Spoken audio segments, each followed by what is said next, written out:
My American story begins in Portugal in the late 1960s when my mom and dad, Antonio and Yolinda Simas, immigrated as young kids. I remember and I think about what it meant for me to be the son of an immigrant, where you're not only remembering the culture that your parents brought, but fitting in to this American culture that's made up of so many different groups of people.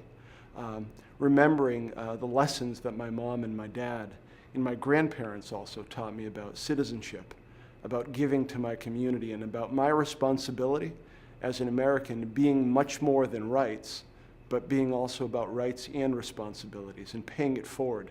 So as we look forward, when you think about what's at stake for immigration reform, it's a continuation of what we've always been, both a nation of laws and a nation of immigrants.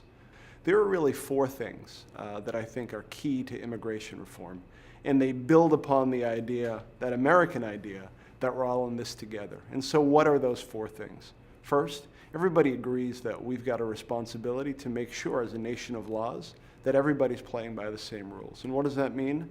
It means that we continue to strengthen the border so that there is some safety and security. The second thing that it requires is to make sure that all those businesses who are playing by the rules, following and doing what they're supposed to be doing, and hiring workers who are here documented, don't have an unfair advantage, aren't being taken advantage of by companies who are gaming the system and hiring folks who are undocumented.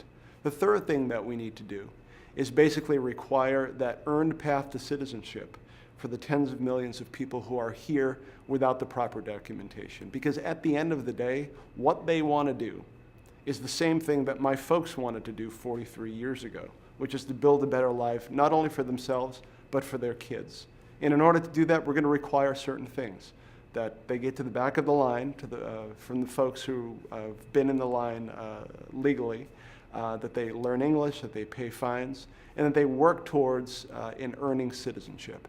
And the final thing that's going to be required is that as we think about immigration going forward, that it's both a matter of reunifying families that have been separated for so long, as well as making sure that there are enough skilled people who are coming into the United States to really benefit the economy and everyone who's living and working here. And so there's a lot at stake in this moment. And what we need to do is just to lean in, make sure that we're solving this problem once and for all, and doing it in a way that is consistent with what Democrats and independents and Republicans like, because this is consistent with who we are and who we've always been.